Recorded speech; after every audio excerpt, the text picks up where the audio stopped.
Hello friends, I am Navneet Sachan and welcome once again in technical classes, जिसमें आप अभी measuring tools पढ़ रहे हैं। मेजरिंग टूल्स में लेक्चर 1 हुआ था, जिसमें आपने मेजरिंग टूल्स जैसे ही स्टार्ट करते हैं तो लेक्चर 1 में यूनिट कन्वर्जन देखा आपने, कैसे ब्रिटिश सिस्टम को आप मीट्रिक सिस्टम में चेंज करते हैं। ठीक है, अब आगे आते हैं।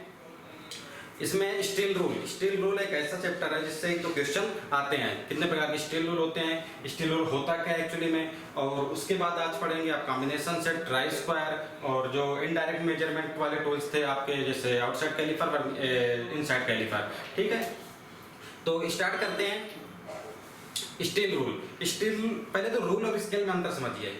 रूल और स्केल में क्या अंतर होता है? स्टील रूल वो ऐसी माप होती है उसमें, स्टील रूल में, जिसके द्वारा हम वास्तविक माप मापते हैं। स्टील रूल में जो माप दी रहती है वो वास्तविक माप होती है, मतलब उसी कंपोनेंट का उतना ही साइज होगा जिससे हम इससे मेजर करेंगे, वो स्टील रूल होती है। स्केल क्या होती है?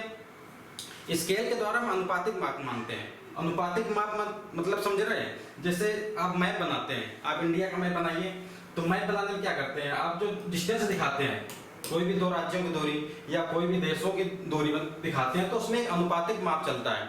क्योंकि आप मैप तो इतना बड़ा होता है, इसको आप एक्चुअल डायमेंशन उसमें नहीं शो कर सकते हैं, इसलिए हमने मान लेते हैं कि 10 mm बराबर 20 किलोमीटर, 50 किलोमीटर, कुछ भी, तो वो अनुपातिक मान होते हैं जिसमें हम मान लेते हैं। उसके द्वारा जब हम बनाते हैं तो वो होती है क्या, स्केल होती है। तो रूल में वास्तविक माप होती है और जबकि स्केल में क्या होती है, अनुपातिक माप होती है। अब इस रूल की बात करते हैं। रूल में स्टील रूल के बारे में पढ़ते हैं। स्टील रूल में होता क्या है? स्टील रूल एक्चुअली होता क्या है, एक स्टील की बनी हुई होती है जिसमें हम ग्रेजुएशन अंकित होते हैं। स्टील की बनी हुई है जिसमें ग्रेजुएशन अंकित होते हैं। पहले तो इसका मटेरियल पूछता है, स्टील रूल किस मटेरियल की बनी होती है।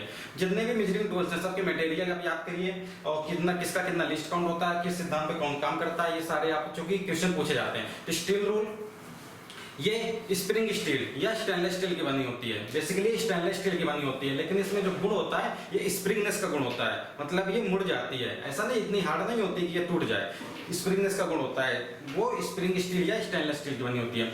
तो जितने भी मेजरिंग टूल्स पढ़ेंगे आप स्टेनलेस स्टील बोल दीजिए, सही है। अगर बहुत ही गहराई पूछते हैं जैसे माइक्रोमीटर, वो इनवायर स्टील का बना होता है, लेकिन आप जनरली बात कर रहे हैं, सीधे बोल दीजिए स्टेनलेस स्टील की बनी होती है, तो मेजरिंग टूल सही है। कैलिपर हो गया, कोई भी मेजरिंग टूल्स है जो स्टेनलेस स्टील के मोस्टली बनाए जाते हैं, लेकिन उसमें और एक्यूरेसी, अगर वो एक्यूरेट है पार्ट और बहुत एक्यूरेसी माप रहा है तो उसको फिर थोड़ा सा हम इनवायर स्टील और उसको स्टैंडर्ड कर देते हैं। तो स्प्रिंग स्टील एक्चुअली होती क्या है? स्प्रिंग स्टील में क्या होता है, ये लो एलाई मैग्नीज होती है। इसमें स्प्रिंग स्टील जो बनाते हैं उसमें होता क्या है, लो एलाई मैग्नीज होती है। मतलब जो मैग्नीज होती है, अभी आप मेटल चैप्टर पढ़ेंगे तो उसमें लौह धातु, फेरस, नॉन फेरस मेटल पढ़ेंगे, एलाइंग एलिमेंट पढ़ेंगे, जैसे निकेल, क्रोमियम, कॉपर, ये सब एलाइंग एलिमेंट होते हैं। ये मिला के हम वो बनाते हैं, एलाइंग एलिमेंट बनाते हैं। तो जो स्प्रिंग स्टील होती है वो लो एलाई मैग्नीज में, लो एलाई एक्चुअली में एलाई दो प्रकार के होते हैं, लो एलाई, हाई एलाई। लो एलाई में क्या होता है, 8 जिसका एलाई होगा, क्रोमियम का एलाई है तो इसमें 8% उसको अलौह धातु से कम होगा तो वो लो एलाई होगा। अगर 8% से अधिक है एलाई तो लो एलाई, हाई एलाई होगा। ठीक है, वो जब मेटल चैप्टर आएगा तो उसमें अपन डिस्कस करेंगे। स्टेनलेस स्टील में बेसिकली समझ लीजिए, स्टेनलेस स्टील में निकल और क्रोमियम का मेन मिश्रण होता है। तो जिसमें क्रोमियम, अगर 10% भी क्रोमियम है तो वो स्टेनलेस स्टील है। लेकिन जो स्टेनलेस स्टील का जो एक अच्छी स्टेनलेस स्टील के लिए हम 18% क्रोमियम और 8% निकल मिलाते हैं, और इसमें कार्बन होता है, आयरन होता है। ठीक है, तो मतलब एक फेरस मेटल में हम एलाइंग एलिमेंट जब मिलाते हैं तो वो नॉन फेरस मेटल या अलौह धातु बनता है। तो ये किसका बना होता है, स्टेनलेस स्टील या स्प्रिंग स्टील का बना होता है। अब इसमें ग्रेजुएशन अंकित होते हैं। ग्रेजुएशन देखेंगे, ये mm में 1/2 mm या 0.5 mm की एक्यूरेसी में मेजर करता है, और जबकि इंच में 1/64 इंच की एक्यूरेसी मेजर करता है। ग्रेजुएशन कैसे बनते हैं? इसमें जो ग्रेजुएशन बनते रहते हैं, मान लीजिए मीट्रिक बनाने हैं तो मीट्रिक में ये 0 से स्टार्ट होगा, इसके ये मान लीजिए 10 mm है, ये कितनी है दूरी, 10 mm की है। ये 10 mm की दूरी में कितने खाने होंगे, 10 खाने होंगे। 10 खाने होंगे, 10 खानों में भी उनका सब डिवीजन होगा। ठीक है, एक खाना कितने का हो गया, 1 mm का हो गया, लेकिन उसका जो सब डिवीजन फिर उसको हम एक खाना हो गया, इसको हम फिर एक खाने बांटते हैं, आधा खाना कर देते हैं। तो ये जो रीडिंग आती है ये 1/2 mm होती है। ये 10 तक था 10 mm, लेकिन इसके बाद हमने इसको 10 भागों में बांटा तो एक खाना 1 mm का हो गया। ये मेन डिवीजन होता है। सब डिवीजन कितना हो गया, 1/2 mm या 0.5 mm। यही इसकी क्या होता है, छोटी से छोटी माप होती है, वही इसका लिस्ट काउंट भी होता है। छोटी से छोटी जो माप होती है वही इसका लिस्ट काउंट होता है। इंच में कैसे मेजर करते हैं, इंच में मेजर करने के लिए क्या होता है, इस रूल में इसमें जो खाने कटे होते हैं इंच में कटे होते हैं। इंच में क्या होता है, एक जो 0 से लेके 1 इंच तक का खाना होता है, ये 8 भागों में डिवाइड करते हैं। कितने भागों में डिवाइड करते हैं, टोटल 8 भागों में डिवाइड करते हैं। फिर एक छोटे खाने को, जो एक छोटा खाना आया, एक छोटा जो खाना आया, फिर इसको 8 भागों में डिवाइड करते हैं। तो पहले कितना था, एक छोटे खाने का मान 1/8 इंच था, ठीक है। फिर इसको हमने एक छोटे खाने को फिर हमने 8 भागों में बांट दिया, तो फिर अब कितना हो गया, 1/8 × 1/8 कितना हो गया, 1/64 इंच। ये कितने ब्रिटिश में आ गया, ये ब्रिटिश में इसका लिस्ट काउंट होता है। ऐसे ग्रेजुएशन काटे जाते हैं, उसमें बनाए जाते हैं। सेंटीमीटर में भी आते हैं, सेंटीमीटर में भी ग्रेजुएशन दिए रहते हैं। सेंटीमीटर में ग्रेजुएशन भी दिए रहते हैं, एक तरफ सेंटीमीटर में दिया रहता है, एक तरफ मिली इसमें इंच में दिया रहता है। तो सेंटीमीटर में भी ग्रेजुएशन जो दिए रहते हैं, 1 से मान लीजिए 10 तक है, ठीक है। जो 10 खाने हैं उनको हम एक खानों में डिवाइड कर देते हैं, एक खानों में क्या कर देते हैं, डिवाइड कर देते हैं। क्योंकि आपने पढ़ा था कल के चैप्टर में कैसे निकालते हैं सेंटीमीटर से मिलीमीटर, मीटर, किलोमीटर, ये सब का मैंने बताया था, वो लास्ट लेक्चर 1 में जाके आप देख सकते हैं। 1 सेंटीमीटर कितने होते हैं, 10 मिलीमीटर होते हैं, 10 मिलीमीटर होते हैं, ठीक है। तो ये हमने खाना जो काटते हैं ये 1 सेंटीमीटर, इसको हम 10 भागों में बांट देते हैं, ठीक है। तो ये एक खाना कितने का हो गया, 1 मिलीमीटर का हो जाता है। वहाँ पे उस केस में हो जाता है, सेंटीमीटर के केस में हो जाता है, ठीक है। तो अपन को बस ये देखना है कि मेट्रिक सिस्टम में 0.5 mm और ब्रिटिश सिस्टम में 1/64 इंच, ठीक है। तो अब स्टील रूल होते कितने प्रकार के हैं, स्टील रूल आपके कई प्रकार के होते हैं। Standard steel rule, flexible rule, की सेट रूल, श्रिंक रूल, और इसके अलावा short rule, narrow rule, steel tape rule और स्टील टेप। कई प्रकार के स्टील रूल पढ़ने के लिए क्वेश्चन आता कहाँ से, क्वेश्चन ये पूछता है कि पर्टिकुलर शार्ट रूल का यूज क्या है, नैरो रूल का यूज क्या है, स्टील टेप रूल का यूज क्या है, कहाँ पे यूज किए जाते हैं। तो अभी स्टील रूल बेसिकली जो पढ़ रहे थे आप, अभी स्टील रूल का जो साइज मिलता है ये 150 mm तक, 150 से स्टार्ट होता है, 150 से लेके 1200 mm, 150, 300, 600, 1200 mm, ठीक है। इतनी लंबाई तक स्टील रूल मिलते हैं और इनके बारे में क्रमशः पढ़ेंगे कि कौन से रूल का क्या यूज है। Standard steel rule, standard steel rule में मैंने बता दिया आपको, डायरेक्ट मेजर लेगा, क्यों लेगा, ये पॉइंट आप स्क्रीनशॉट ले सकते हैं या आपको याद करना है, आपको नोट कर लीजिए। तो ये डायरेक्ट मेजरिंग टूल हो गया, क्योंकि इसमें ग्रेजुएशन अंकित होते हैं तो डायरेक्ट मेजर करेगा, ठीक है। दूसरा स्टेनलेस स्टील या स्प्रिंग स्टील बना होता है, ये भी पॉइंट हो गया है। विभिन्न साइज में मिलते हैं, मैंने साइज भी बता दिया है। ऊपर इंच mm दोनों में माप अंकित होते हैं। लिस्ट काउंट 0.5 mm, इंच में 1/64 इंच होता है और ग्रेजुएशन की मोटाई 0.12 से 0.18 होती है। मतलब कि ग्रेजुएशन की मोटाई उसमें खाने अंकित होते हैं, जो इसकी मोटाई है वो कितनी होती है, 0.12 से 0.18, ठीक है। ये स्टेनलेस स्टील रूल के बारे में हो गया। अब फ्लेक्सिबल रूल पढ़ते हैं। अब किसके बारे में बात करेंगे, फ्लेक्सिबल रूल के बारे में बात करेंगे। तो फ्लेक्सिबल रूल जैसे नाम से पता चल रहा है कि लचीला होता है, तो फ्लेक्सिबल होगा, लचीला होगा। लचीला होने से क्या होगा, जो कॉन्वेक्स सतह है, कैसी सतह है, कॉन्वेक्स सतह है, उसका वो मेजर कर लेगा आसानी से। तो फ्लेक्सिबल रूल में देखेंगे ये लचीला होता है, ये साइड में इंच तथा दूसरे साइड में mm में, वही जो हमने स्टेनलेस स्टील रूल में पढ़ा था। इसके बाद 150, 300 mm तथा 600 mm माप में आते हैं। इसका मतलब टेढ़ी मेढ़ी उत्तल अवतल सतह है। क्वेश्चन यहाँ से आता है, इसका यूज पूछता है। बेसिकली आप अगर पूरी थ्योरी में यूज याद कर लेते हैं और मटेरियल याद कर लेते हैं कौन किस मटेरियल का बना होता है, तो आप ये मान लीजिए कि रिटर्न निकालने के बहुत ही नजदीक पहुंच जाते हैं। तो ये उत्तल या अवतल सतह इसके द्वारा मापी जाती है, ठीक है। आप स्क्रीनशॉट ले सकते हैं, सारे पॉइंट आपको याद करना है। बेसिकली यूज पूछा कहाँ से जाता है, मैं उसके बारे में डिस्कस कर रहा हूँ। की सीट रूल के बारे में बात करते हैं। ये दो रूलों को जोड़कर बनाया जाता है। जो की सीट रूल होता है, की सीट रूल ये दो रूल को जोड़कर बनाया जाता है। इसके द्वारा होता क्या है, जो हमें लाइन खींचनी रहती है। कोई एक पाइप है, पाइप में अभी इसका यूज देखेंगे, ये दो रोलों को जोड़कर बनाया जाता है, एक तरफ चौड़ा दूसरी तरफ नैरो रोल फिट होता है, राउंड जाए या पाइप की बाहरी सतह पर समांतर लाइन खींचने के लिए, ये इसका यूज है। तो अपन क्या याद करना, यूज याद करना है कि किस रूल का यूज क्या है। सब किसी खोखली सतह किसी पाइप है, कोई पाइप है, उसमें अगर हमें लाइन खींचनी है, समांतर लाइन है, स्ट्रेट और समांतर लाइन है, पैरेलल में खींचनी है, तो किस रूल का प्रयोग करेंगे। ठीक है, कीवे बनाने में इसका प्रयोग किया जाता है। ठीक है, तो आप फिगर देख सकते हैं, तो जिसमें आप दो रूल होते हैं, इसमें इस तरह के दो रूल होते हैं, तो इसको हम इस तरह से पाइप में रखते हैं, तो इस तरह समांतर लाइनें खींच सकते हैं। ठीक है, अब डिस्कस करते हैं हुक रूल के बारे में। हुक रूल होता क्या है, बेसिकली जैसा कि नाम से समझ में आ रहा है, हुक रूल मतलब इसमें हुक लगा रहता है। ये रूल होती है, रूल के आगे हुक लगा रहता है। जो हुक लगा रहता है, कोई सरफेस है उसमें हम हुक में फंसा देंगे और सीधे मेजर कर लेंगे। ठीक है, तो मतलब कोई बड़ी सरफेस में जहाँ पे हमें मेजर करना है, तो उस रूल को हुक रूल से हम साथ में मेजर करते हैं। इसके किनारे पर हुक लगा रहता है, इंच और mm में माप अंकित रहते हैं, ग्रुप छोड़कर उस ग्रुप में नहीं जाती है, ये ग्रुप छोड़कर। ठीक है, जो फ्लैट सरफेस होती है उसकी हमें फ्लैट सरफेस का मेजर लेना है, तो क्या करते हैं, एक तरफ हुक में फंसा दिया, फिर हम लंबाई में मेजरमेंट कर लेंगे। ठीक है, हुक रूल का यूज हो जाता है। अब डिस्कस करते हैं श्रिंक रूल। जैसा से नाम से लग रहा है श्रिंक रूल, श्रिंक मतलब सिकुड़ना। तो स्टील रूल क्या होता है, इसकी जो ऐसा स्टील रूल बनाया जाता है, क्योंकि इसका जो प्रयोग होता है, ये पैटर्न मेकर समझ रहे हैं, जो मोल्डिंग का काम करते हैं। मतलब जब जाप गर्म होता है, फिर उसको एक सांचे में ढालना रहता है, तो जब जाप गर्म होगा, मैंने बताया था आयतन प्रसार गुणांक, तो फैलेगा तो स्वाभाविक सी बात है, जगह क्या लेगा, ज्यादा जगह लेगा, लेकिन जब वो शेप में आएगा तो वो कम स्पेस लेगा। तो हम जब मोल्ड बनाते हैं तो मोल्ड इस शेप का बनाते हैं कि जो हमें साइज चाहिए होता है उससे अधिक साइज का बनाएंगे। तो उसको मेजर करने के लिए, वो मोल्ड मेजर करने के लिए एक्चुअली में जो पैटर्न मेकर होते हैं, जो उस काम को करते हैं, वो पैटर्न मेकर होते हैं। ठीक है, तो उसके द्वारा हम उसको मेजर करेंगे मोल्ड को, तो मोल्ड बड़ा बन गया। अब हमें जो शेप चाहिए था वो एक्चुअल शेप आ जाएगा श्रिंक होने के बाद। ठीक है, तो इसका जो माप होगा, श्रिंक रूल का जो माप होगा, जो वास्तविक माप होगी, उससे क्या होगा, अधिक होगा।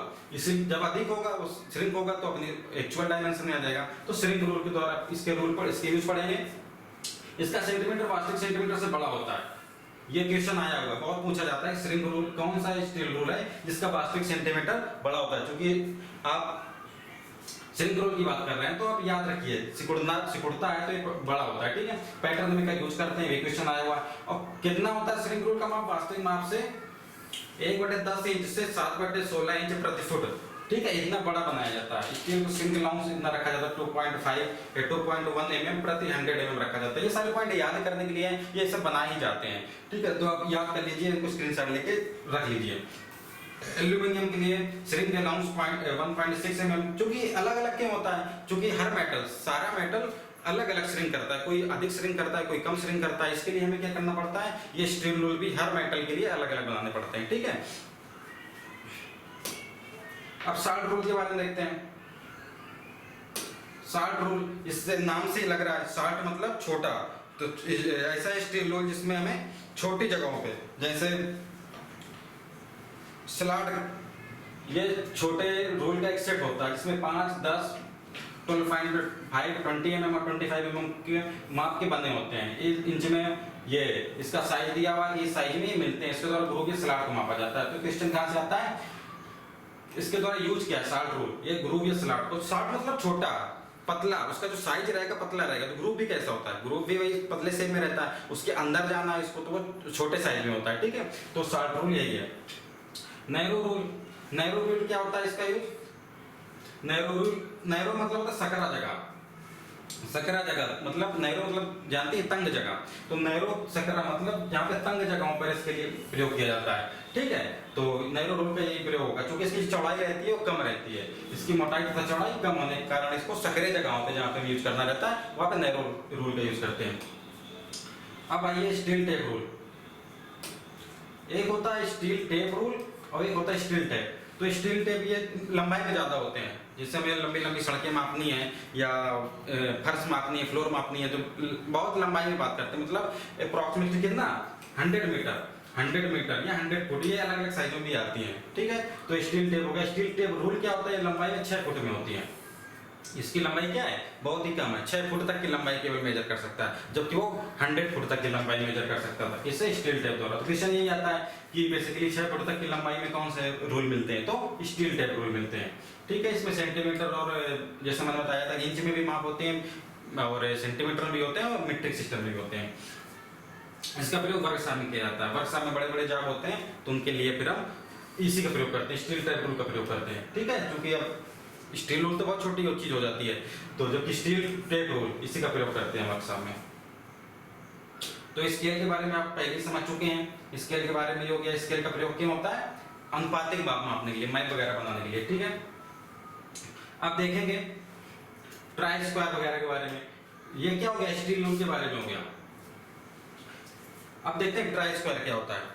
ट्राई स्टील रूल के बारे में हो गया, बेसिकली क्वेश्चन पूछे जाते थे उससे कहाँ से कौन सा क्या यूज है उसका और किस चीज का बना होता है वो मैंने बता दिया, और लिस्ट काउंट भी बता दिया। ठीक है, और ट्राई स्क्वायर देखेंगे हम। तो ट्राई स्क्वायर का प्रयोग क्या होता है, ट्राई स्क्वायर का पहले शेप देख लेंगे आप। ये ट्राई स्क्वायर है, ये आपका क्या है, ट्राई स्क्वायर है। तो ट्राई स्क्वायर का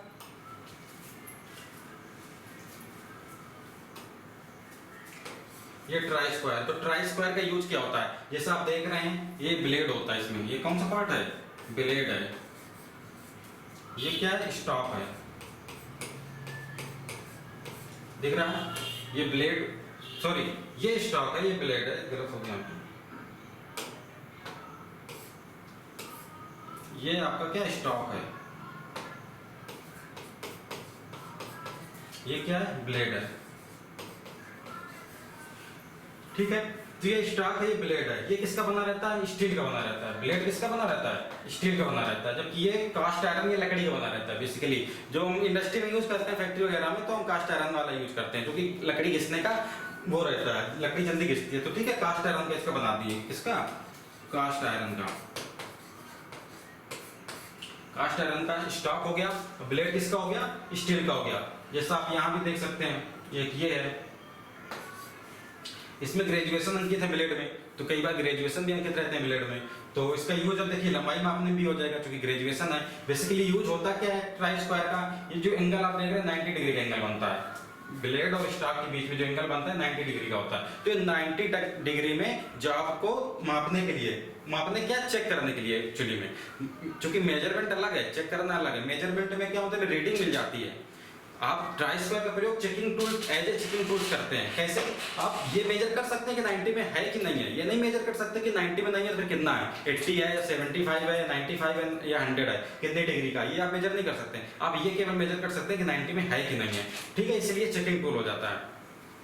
तो ये चेकिंग टूल होता है, और इसके द्वारा हम 90 डिग्री में सरफेस एंगल को मापने के लिए प्रयोग करते हैं। और इसके अलावा ये सरफेस की फ्लैटनेस भी मापते हैं, सरफेस की क्या, फ्लैटनेस चेक करते हैं। ये ब्लेड होता है ना, इस ब्लेड ये बेवल शेप में बना होता है, ये बेवल शेप में बना होता है। तो ये क्योंकि जब हम सरफेस मापते हैं तो उसमें लाइन कांटेक्ट आता है, लाइन कांटेक्ट और जीरो कांटेक्ट, जीरो कांटेक्ट और लाइन कांटेक्ट। लाइन कांटेक्ट में क्या होता है, जीरो का क्वेश्चन आया भी था कि ये जो बेंच वाइस होती है वो जाब को जब पकड़ती है, हॉलो जाब को, खोखले मतलब एक पाइप को पकड़ती है, तो क्या कौन सा कांटेक्ट बनता है इसमें, लाइन कांटेक्ट या पॉइंट कांटेक्ट, तो लाइन कांटेक्ट बनता है। ठीक है, लाइन कांटेक्ट बनता है, ये कौन, ये लाइन कांटेक्ट है। इसमें पॉइंट कांटेक्ट में क्या होता है, और एक्यूरेसी आती है। जैसे जो टूल्स बनाए जाते हैं, अभी आप टेलीस्कोप गेज या स्मॉल होल गेज वगैरह पढ़ेंगे, जो उसमें जो अंदर जाता है मेजर करने के लिए इंटरनल डाया, तो उसमें पॉइंट कांटेक्ट बनता है, जिससे एक्यूरेसी में जॉब को मेजर कर सकते हैं, तो वो अलग चीज है। तो इसकी जो ब्लेड होती है बेवल शेप में होती है, जिसके द्वारा हम क्या कर सकते हैं, जॉब की फ्लैटनेस मापते हैं। ठीक है, तो बेसिकली यही ट्राई स्क्वायर का यूज था। अब देखते हैं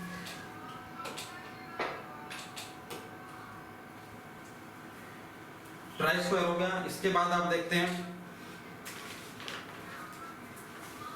ट्राई स्क्वायर से आप कुछ क्वेश्चन देख लेंगे, जो कि इसमें क्वेश्चन भी आते हैं ट्राई स्क्वायर में।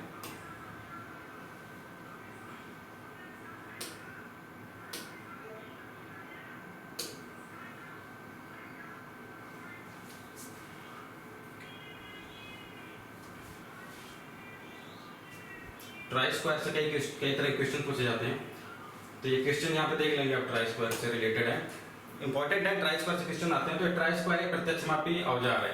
ठीक है, ये डायरेक्ट मेजरमेंट करता है, ठीक है, मेजरमेंट के डायरेक्ट चेक करता है, तो इसलिए इसको प्रत्यक्ष मापी औजार बोल दिया। इसके मुख्य भाग होते हैं ब्लेड और स्टॉक, मैंने बता दिया ब्लेड और स्टॉक 90 डिग्री कोण पर मुड़े होते हैं, ठीक है। इसका साइड ब्लेड का साइज लिया जाता है, इसका साइज कहाँ से लिया जाता है, ये जो ब्लेड का साइज होता है, ये ब्लेड के साइज से, ये जो अंदर से इसका भाग होता है, ये जो इसका होता है ये साइज होता है इसमें, ठीक है। इसका ब्लेड का साइज 100 mm और 150 mm, 200 mm, 300 mm होते हैं। जो ये ब्लेड का साइज होता है, पूछता है ट्राई स्क्वायर का साइज कहाँ से लेते हैं, ब्लेड के साइज से लेते हैं, ठीक है।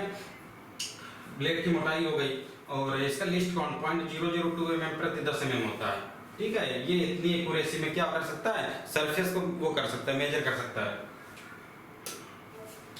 ये इतनी एक्यूरेसी में बना होता है, ठीक है। और ब्लेड स्टील का बना होता है, स्टॉक कास्ट आयरन का बना होता है, ये दोनों पॉइंट हो गए, ये आपको याद कर लीजिए, इंपॉर्टेंट पॉइंट है।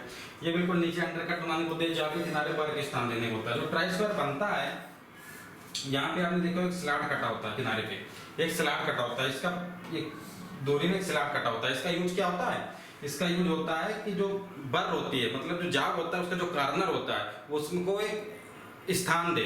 जब हम जाग नापेंगे उसको ट्राई स्क्वायर में, तो एक जो स्थान देता है, ठीक है, बर को स्थान प्रदान करता है। तो वही पूछ रहा है इसमें कि बिल्कुल नीचे अंडरकट बनाने का उद्देश्य क्या है, जाग के किनारे के बर को स्थान देने के लिए होता है। प्रयोग देख लीजिए, फ्लैटनेस चेक करता है, वही सरफेस की एक्यूरेसी की बात हो गई। और समकोण चेक करने के लिए 90 डिग्री कोण चेक करने के लिए होता है, ठीक है। ये 3 ग्रेड में होते हैं, A B C. Try square basically कितने ग्रेड में होते हैं, 3 ग्रेड में होते हैं। एक ग्रेड का ज्यादा एक्यूरेट होगा तो ये टूल रूम में हो जाएगा। इसके बाद रेफरेंस होता है, जो टूल जो मशीन साहब में जो यूज होता है, जो वर्क साहब में यूज होता है, इसको जो वो करता है एक्यूरेसी जो चेक करता है वो रेफरेंस ग्रेड का होता है। और रेफरेंस ग्रेड की एक्यूरेसी कौन चेक करता है, टूल रूम चेक करता है। तो grade A B C 3 grade में मिलते हैं।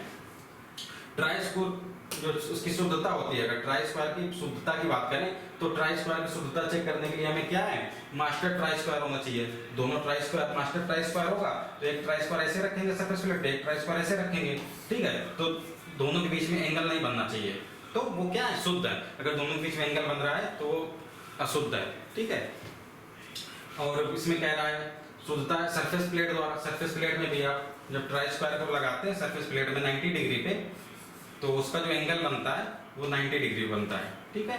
तो सरफेस प्लेट के द्वारा भी इसकी एक्यूरेसी चेक कर सकते हैं। आप इधर रखिए, लाइन खींच दीजिए, फिर इसको पलटा के इधर रख दीजिए ट्राई स्क्वायर, फिर लाइन खींच दीजिए, तो लाइन ओवरलैप होनी चाहिए, मतलब एक दूसरे के ऊपर आनी चाहिए। तो क्या है, ये शुद्ध है, ट्राई स्क्वायर सही है, ठीक है। एल स्क्वायर भी ऐसे ही होता है, ट्राई स्क्वायर भी जैसे ही होता है। इसके स्टॉक और ब्लेड की मोटाई लगभग बराबर होती है, जिसमें ब्लेड और इसकी स्टॉक और ब्लेड दोनों की मोटाई बराबर होती है, वो एल स्क्वायर होता है। ये माइल्ड स्टील बना होता है। माइल्ड स्टील का बना होने के कारण इसमें थोड़ा सा इंडस्ट्री में यूज कम किया जाता है, क्योंकि एमएस का बनना है, तो एमएस का बनने के कारण क्या हो जाएगा, वियर एंड टियर होगा, मतलब इसमें क्षरण होगा, इसलिए इसका यूज कम करते हैं।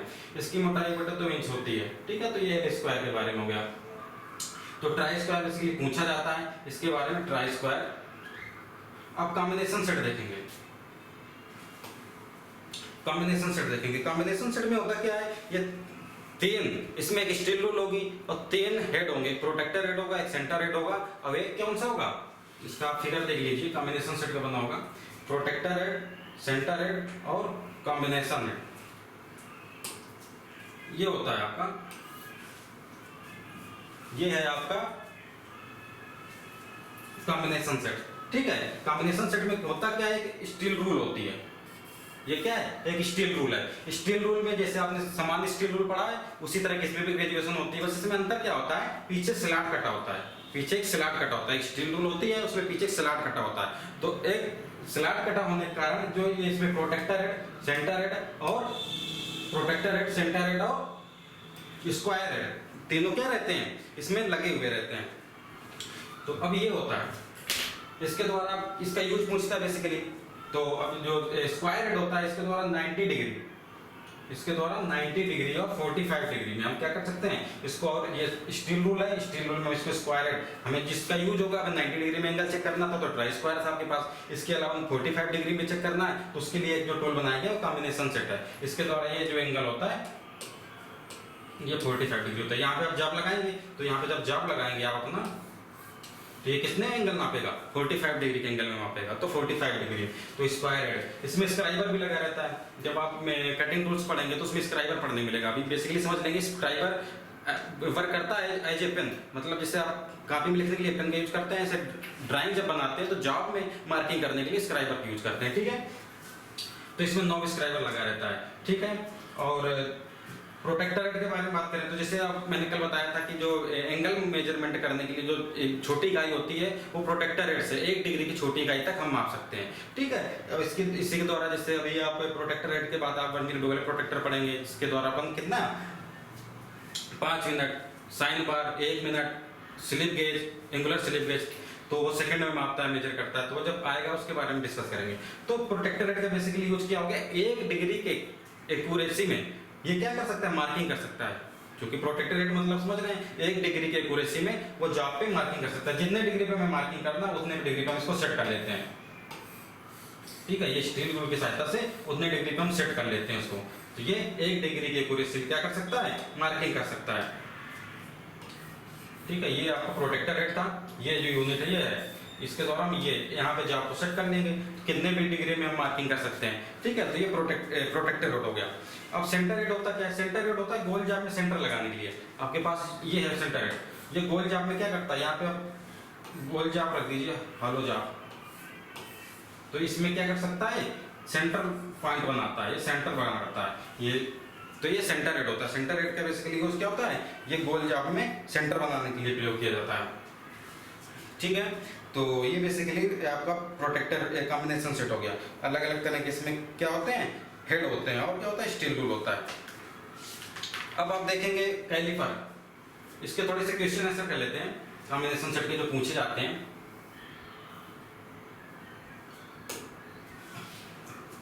इसका प्रयोग मार्किंग और मेजरिंग में किया जाता है।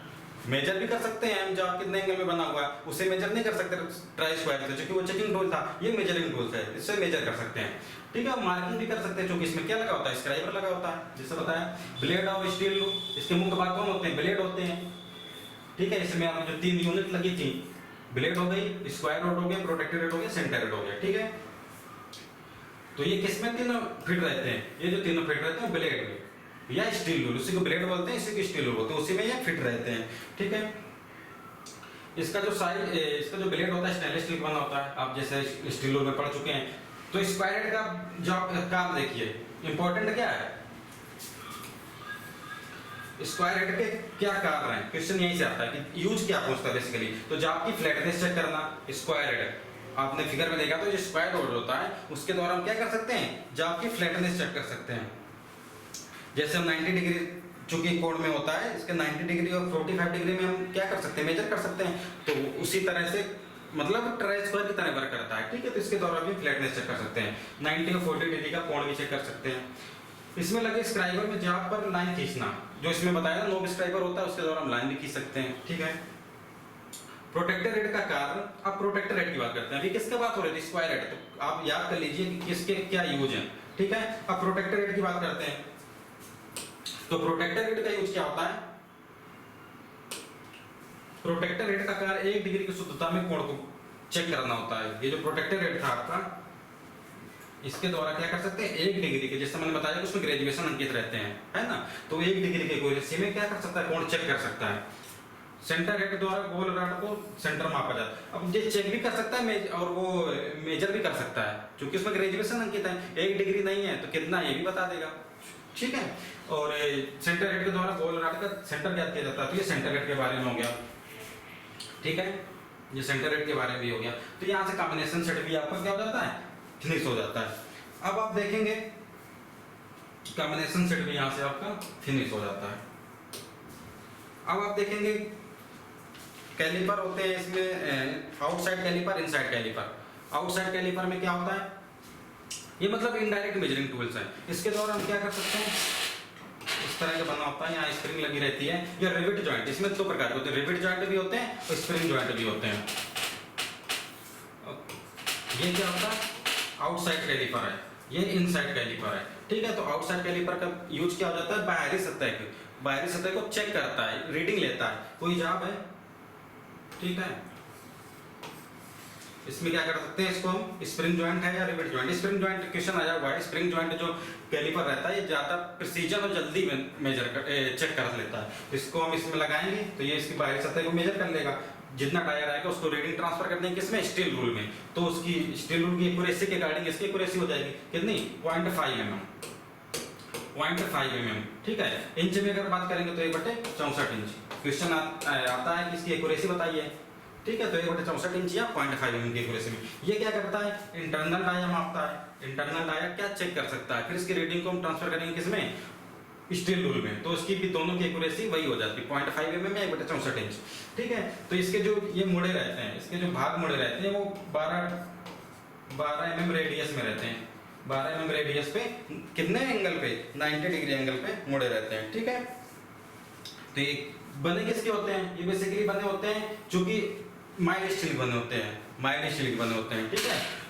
तो माइल्ड स्टील के बने होने के कारण जो कि मेजर करने के लिए यूज होता है, तो इसको हम क्या कर सकते हैं, केस हार्ड कर देते हैं। तो अगर हम बोले माइल्ड स्टील तो गलत है। माइल्ड स्टील प्लस जो इसके जो पॉइंट होते हैं, जो मेजरिंग सरफेस होती है, उसको हम क्या करना पड़ता है, केस हार्ड करना पड़ता है। तो दोनों चीज बोलते हैं तब सही होता है क्वेश्चन, ठीक है। तो दोनों के इस तरह करते हैं, क्योंकि अब केस हार्ड का होता क्या प्रोसेस, वो हीट ट्रीटमेंट का है। होता क्या है, माइल्ड स्टील में चूंकि ये मुलायम धातु होती है, ठीक है, बार बार हम जब मेजर करेंगे इसके ये पॉइंट घिस जाएंगे, तो इसको हम थोड़ा सा हार्ड कर देंगे। तो केस हार्डनिंग माइल्ड स्टील बनाने के कारण इसको केस हार्ड करना पड़ता है, ठीक है। तो ये आउटसाइड कैलिपर हो गया, इनसाइड कैलिपर हो गया। कल आप पढ़ेंगे माइक्रोमीटर। कल से बहुत इंपॉर्टेंट टॉपिक चालू होने वाला है। मेजरिंग टूल्स में कौन कितनी एक्यूरेसी का होता है, क्या लिस्ट काउंट होता है, किसका बना होता है, ठीक है। तो आज के लिए इतना ही, ठीक है, थैंक यू, ओके।